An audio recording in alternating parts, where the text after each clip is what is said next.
The year 1981 brought more women to elective office in Erie County. So writes Dr. Judith Lynch in her fifth installment in her series examining the history of women elected in Erie County and the women's movements. In past conversations, we've covered the 1920s and the 1970s, and of course, all of that time in between. Now we head to the 80s, where we learn about the accomplishments of Joyce Sabacchio, Barbara Pogue Mack, and Tracy Seaford. And we see our guest for this program and the author of this series, Dr. Judith Lynch, headed to Erie County Council, from Erie County Council to the Erie County Executive. We'll touch on that as well.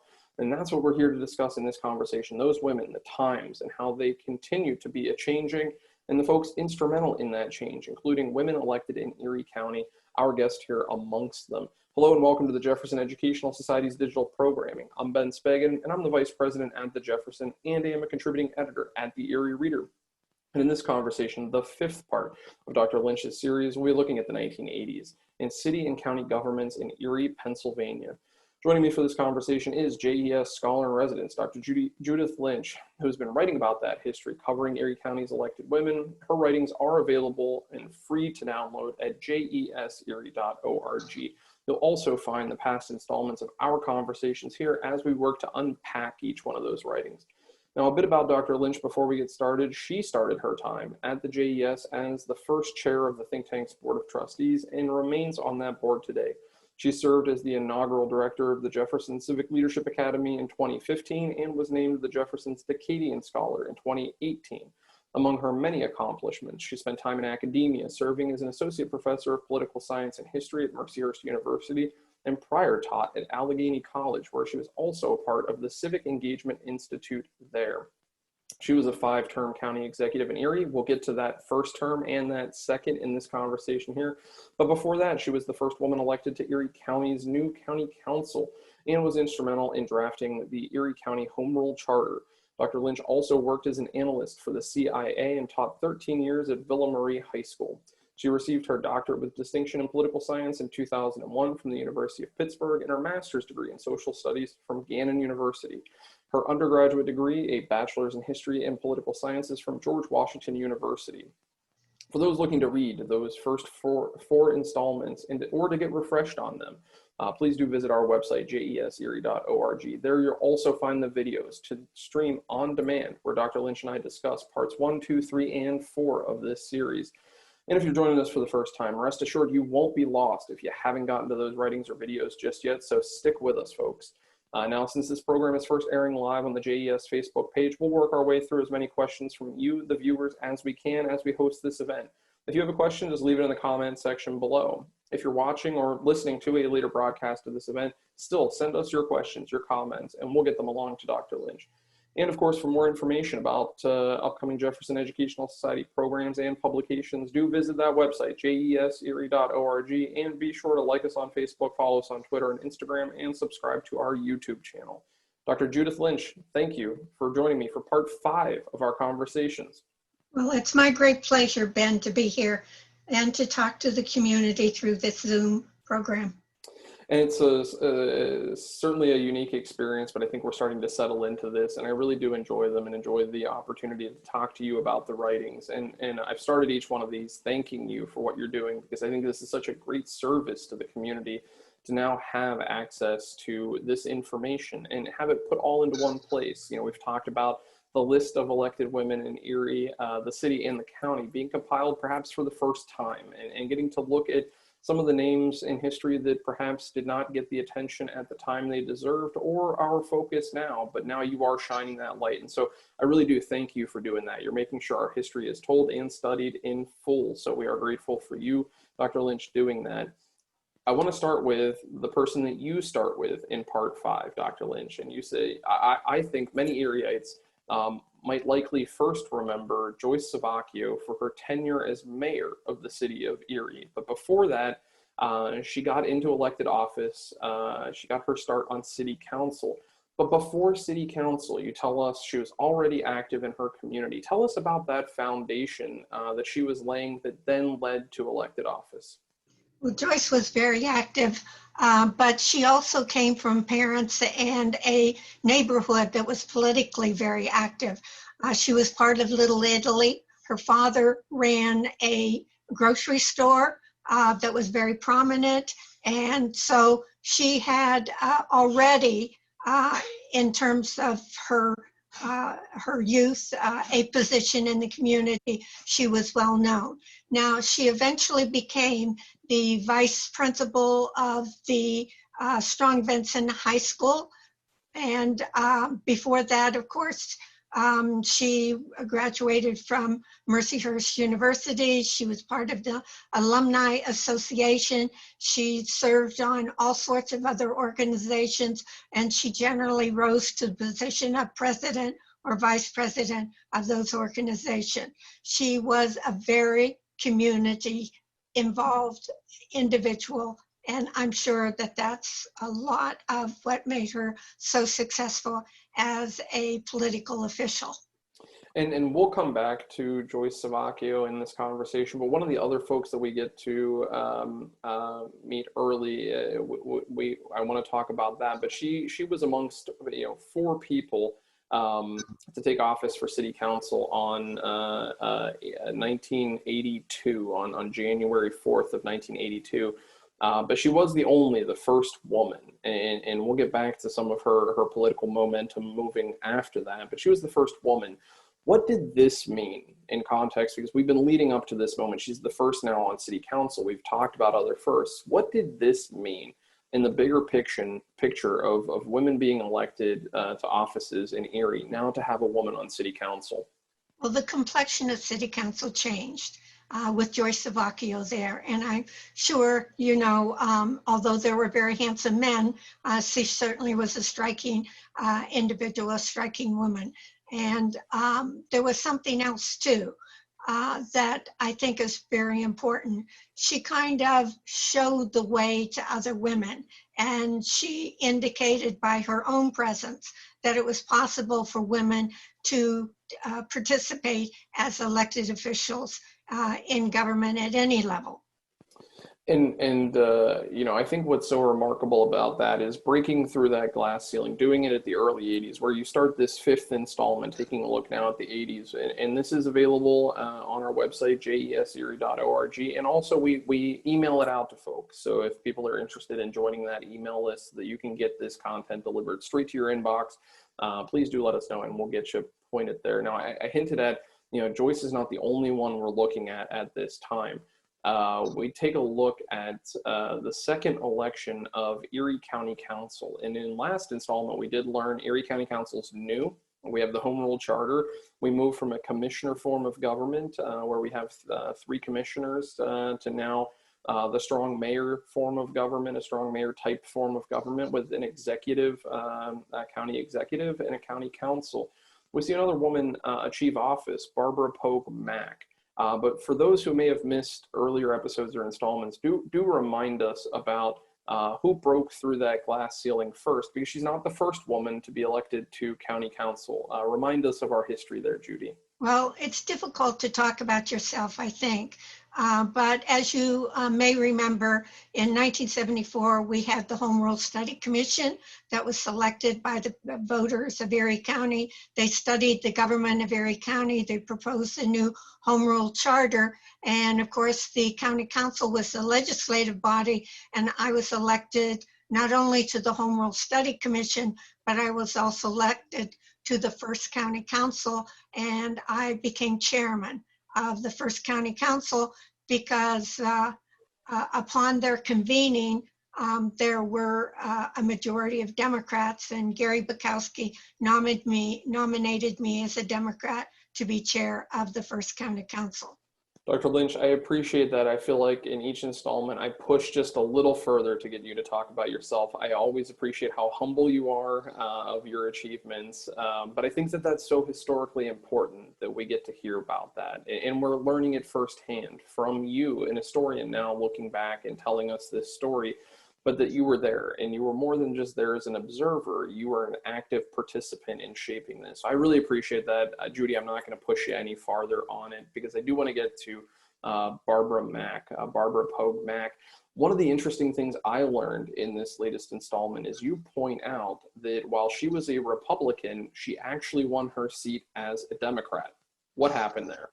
Well, she was running in the election of 1981, and of course she was on the Republican ticket, but there was another person who was also running as a Republican.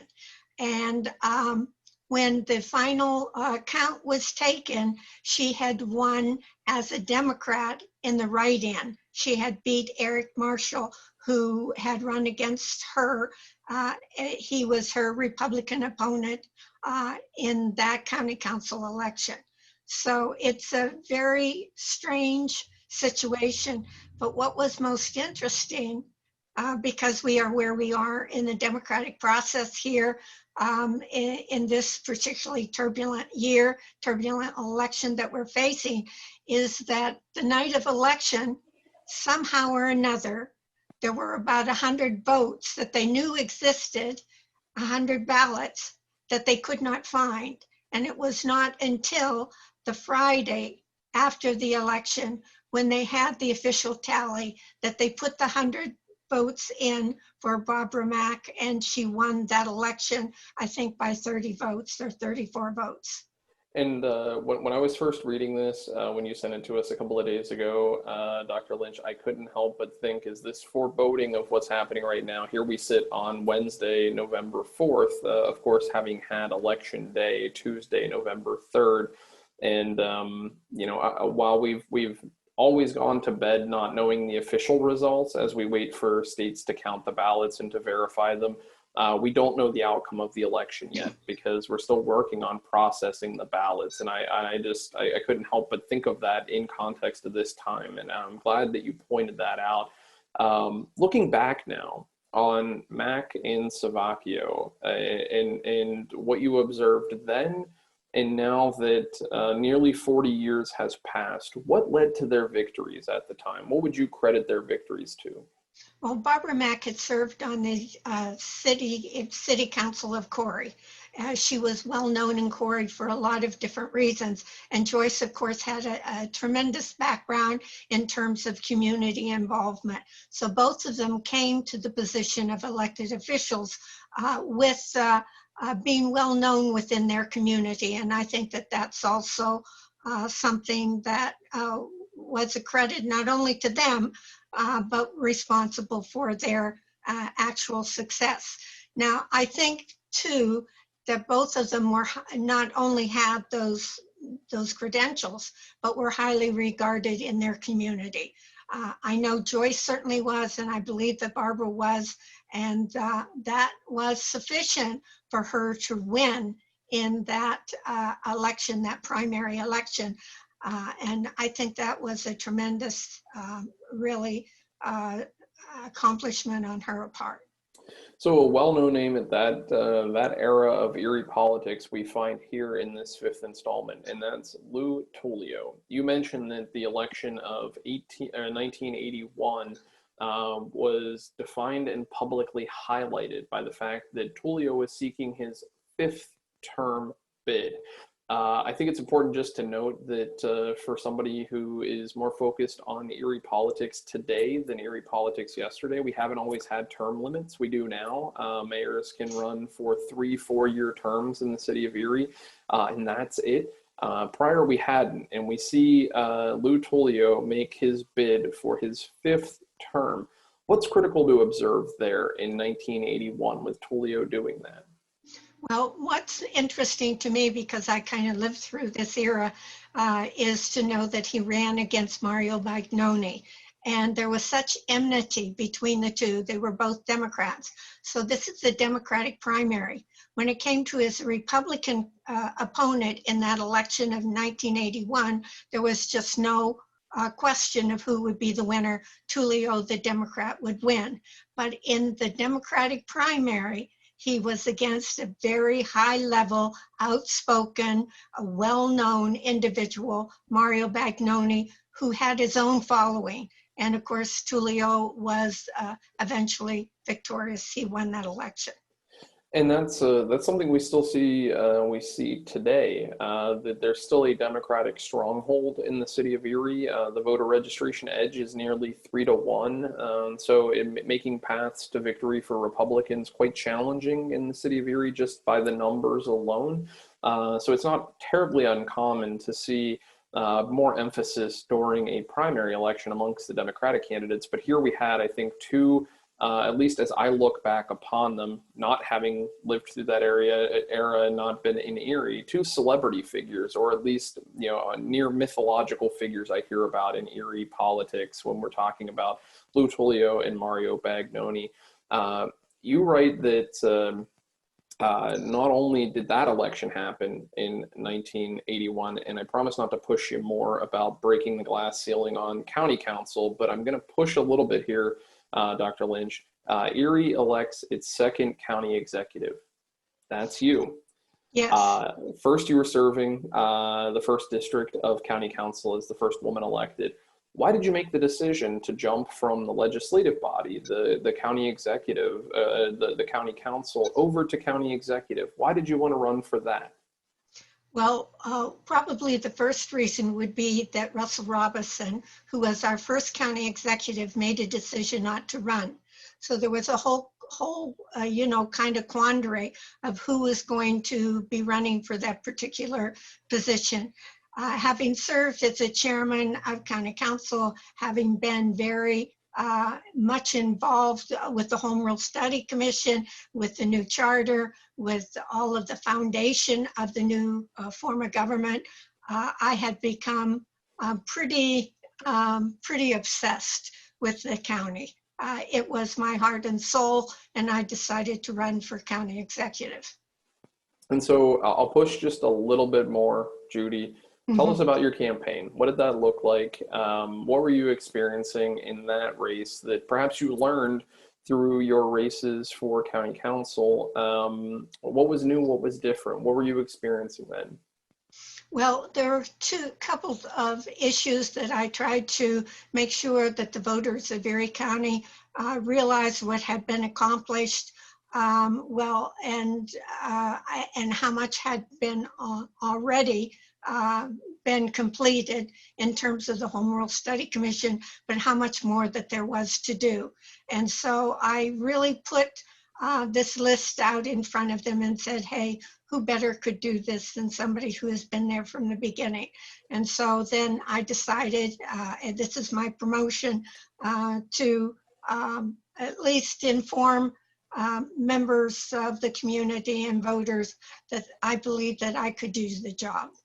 And into new office you go, and into the same office Tullio stays. You talk about in this fifth installment, which is available at jeserie.org, along with the first four parts. You talk about in this fifth installment that you and Tullio, and I'm quoting you here, continued and intensified a partnership confronting traumatic negative changes to the Erie economy. What were those changes at the time? Well, the changes were just unbelievable, and they were very definitely economic, and they were negative to the community. And there are many young people who have no recollection of this period of time, but even if they would go back and look at the statistics and others would remember the statistics, we had probably the highest unemployment rate during the 1980s that Erie County had experienced since the Depression. It rose to over 10%. And during this period of time, you also had technological change and change within the economy. And this was the beginning of deindustrialization, where shops were losing positions, jobs were being sent overseas. There was a great deal of thought about whether, in fact, the industrial component of Erie's economy would be sustained. The downtown suffered tremendous kind of debilitation. And then you have, of course, the beginning of the mall in Upper Peachtree. And that of course is, you know, we're seeing shops move from downtown outside of the municipality of the city of Erie. And for those who were around, or for those who have studied, they know too, the unsuccessful attempt of the Transitway Mall, that was not something that reinvigorated life back into the downtown the way that it might have been anticipated. But back to that partnership, why was it important for city government and county government to work as a unified front, or at least in partnership, on addressing Erie's economy? Why was that so critical to see government at least aligned, if not unified? It was extraordinarily important, and the city and the county worked through the private sector, and the private sector was represented in various groups. One of the most important at that time was the GEIDC, the Greater Development Corporation, Greater Erie Development Corporation. And it was kind of a leader. Both the city and the county were members. And through that agency, through the county, through the city, we applied for all sorts of grants and assistance. This was the beginning of the JTPA program. That's the Job Training Act. We believed that because people were losing their jobs, they needed to be retrained in order to get the jobs that were materializing in a new economy. So there was tremendous kind of effort and just strength to push Erie through these very, very difficult times. And so one of the other changes that we see, we've already acknowledged part of it. We see you leave county council, but we see other change happening there. Tell us about that change and how we get to know Tracy Seifert, one of the other individuals featured in this latest installment. Well, in 1983, districts 1, 3, 5, and 7 of county council were up for re-election. And Tracy Seifert had been an employee. She was an employee of the County of Erie. She worked in the voter registration office. She certainly was familiar with county government. She decided to run for county council. That was a 7th district seat. And the person who held that seat was Irving Olds Murphy. And I still do not know to this day why he left. But I think that he felt maybe his job was done. He certainly was a leader. He was somebody that always had the best interest of Erie County in mind. So he left county council, leaving the 7th district seat vacant, and Tracy Seifert ran for that particular seat. One of the things that I appreciate about these writings that you offer us, Dr. Lynch, is the images that accompany them. And sometimes they're newspaper clippings, other times they're political ads. And one of the things that caught my attention in this latest one is a look at a campaign ad from Tracy, in which at the top she has this quote, and it just hung with me for a while. And the quote was, "Tomorrow's hopes are realized through today's decision." Tell us a little bit about finding some of the artwork that accompanies this, maybe that particular piece and how that related to Tracy's campaign. But tell us about finding some of the artwork to include in this, because that's always one of the things I've been looking forward to in reading these, is to be able to see the newspaper clippings you find and the other elements that you include that really round these pieces out nicely. Well, my second home is the Erie County Library. On the second floor is historical room, and I have many individuals there, employees of the County of Erie and the library, that really help with the research. So I get a lot of research done through them. They have some files that contain a lot of just information and political handouts. And so the handout on Tracy Seifert, I think I found in the file of the Erie County Library.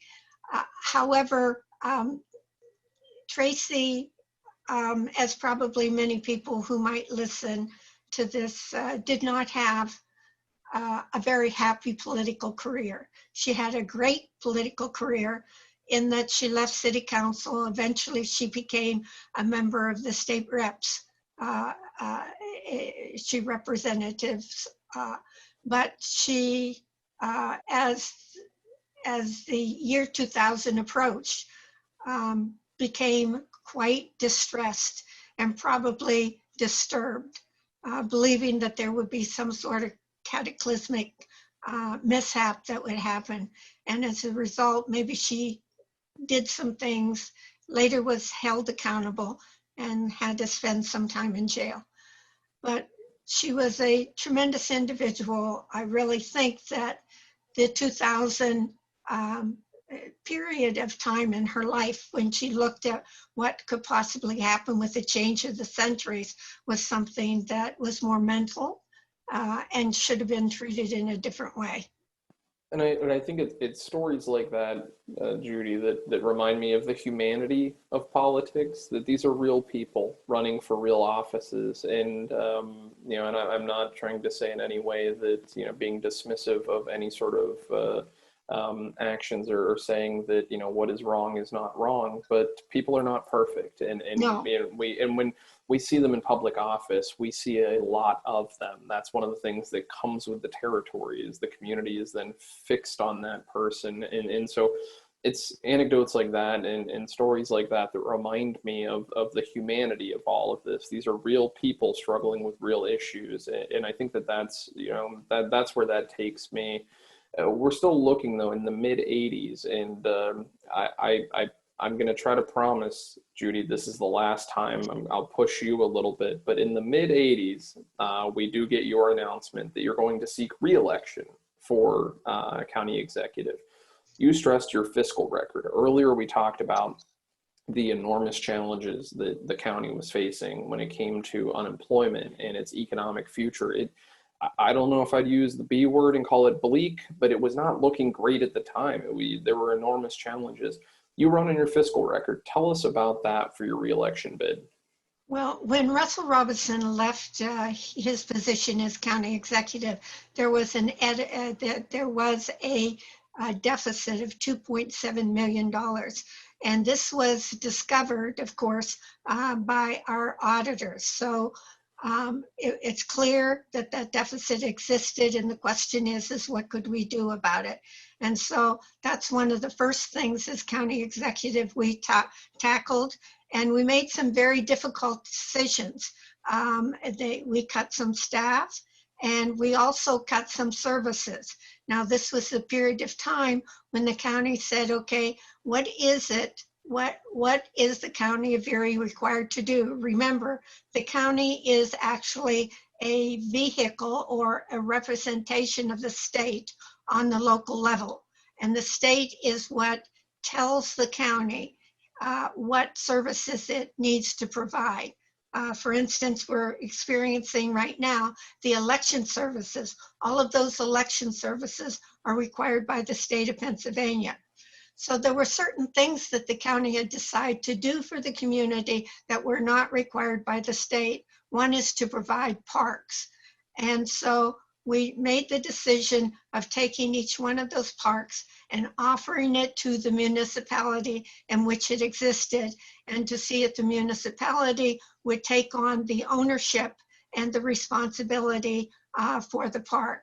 And so we divested all of these parks from Erie County's responsibility. And as a result, again, we were able to reduce employment and reduce costs. So we did that wherever we could do it. And in addition to that, one of the things that we were able to do is to get the assistance of the state with our Human Services Department.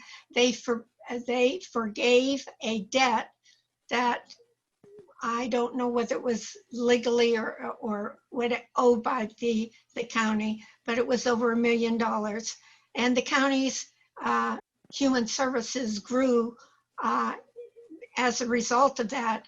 And the state then awarded Erie County the credit of having the best human service department, mental retardation in the state of Pennsylvania. And those accomplishments, tough to do, tough to make decisions like turning parks away from the county and into the municipalities. Absolutely. That doesn't sound like an easy task. Anytime you're telling citizens we're taking stuff away, and we're trying to make this better for you overall. So not only was that challenging, you actually note that your primary challenge was grueling as well, and you note that you had two opponents, and I found this very interesting. One is the Democratic Party chair, and the other is another Lynch, but of no relation to you. Tell us about the grueling primary. Well, as you can see, this was politics at its best, okay? Because for a Democratic chairman to run against the top elected official in his party is just unbelievable. So this is Bob Cooney, who was Irish too, running. So there he is running against me. And then that wasn't enough. They wanted to make the contest a little bit more undecipherable for the voters. And so they got a candidate whose name was very, very close to my husband's name. My husband's name is Terry Lynch, goes by Terry Lynch. So this was Jerry Lynch. So Jerry Lynch appeared on the ballot along with Bob Cooney. This was in the primary. And I was very fortunate to be able to be the victor in that particular race. But it was grueling and it was perplexing. And you walk through that so well in this fifth installment, and I promised I would stop pushing, so I'm going to stop pushing there. Folks can read that at jeserie.org, but I still have more questions because we see Barbara Pogue-Mack win again. But we noted earlier the interesting fact that she was a Republican, but won as a Democrat. This time around, she wins as a Republican. How did Erie react to this Dem-Republican change here in her election? Was this an issue at the time, Dr. Lynch? For me, it was not an issue. It certainly was not an issue, as far as I know, for the people of the 7th District. Barbara Mack was always a Republican. She was always known for her staunch party loyalty. The only reason why she was a Democrat is that she won that Democratic primary by write-ins because she had no Democratic opponent. And she was beaten in that primary by the Republican Eric Marshall. But it's an interesting game, politics. It takes all sorts of permutations and ways. But she was a Republican, accepted as a Republican. She and Irving Olds Murphy were the two Republicans while he continued to serve on county council.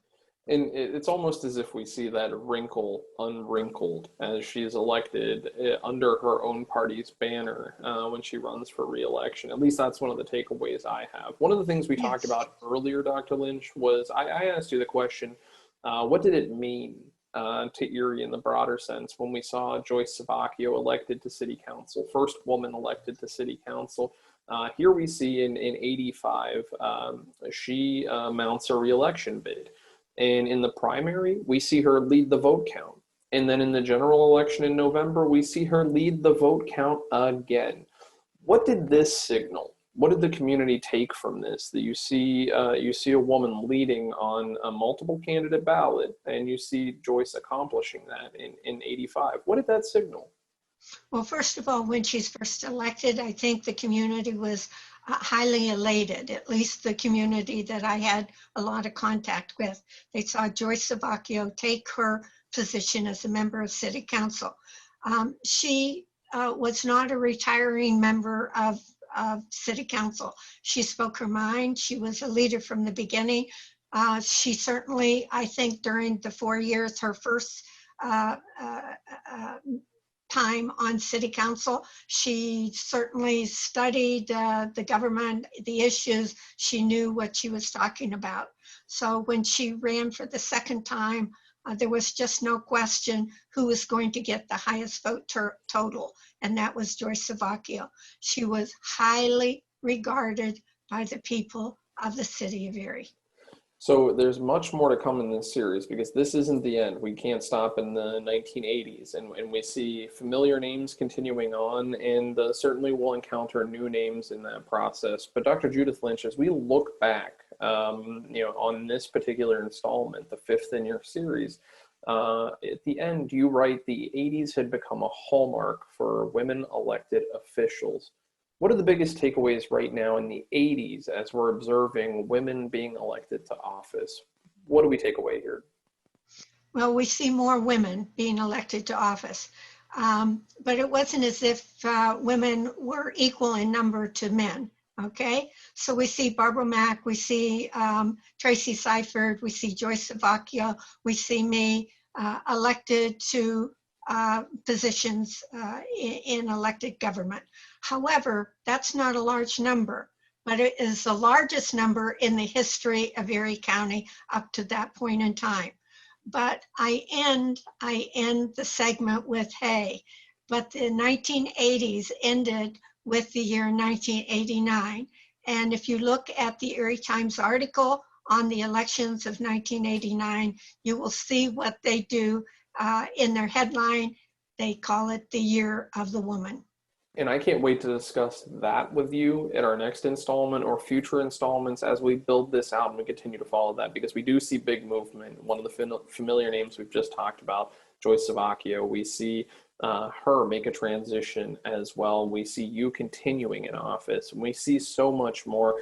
But for this time and point, Dr. Judith Lynch, thank you for sharing your knowledge and expertise and firsthand experience. I know I pushed you, and I'm so grateful for all that you opened up on there. I know you're humble, but I appreciate you talking about your own experience. Judy, thank you for taking the time, energy, and effort to share all of this with us in conversation here today.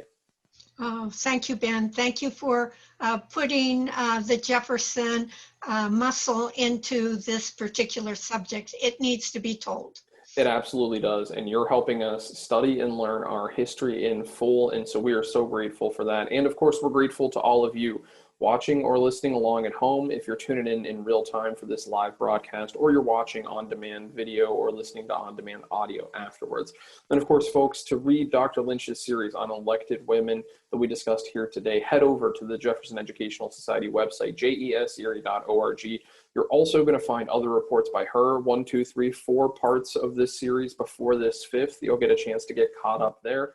You'll also find other pieces by Dr. Judith Lynch there, as well as other fascinating reads that we're publishing from a wide range of contributors looking at timely issues to wonderful bits of history that we've learned and managed to bring to the forefront along the way.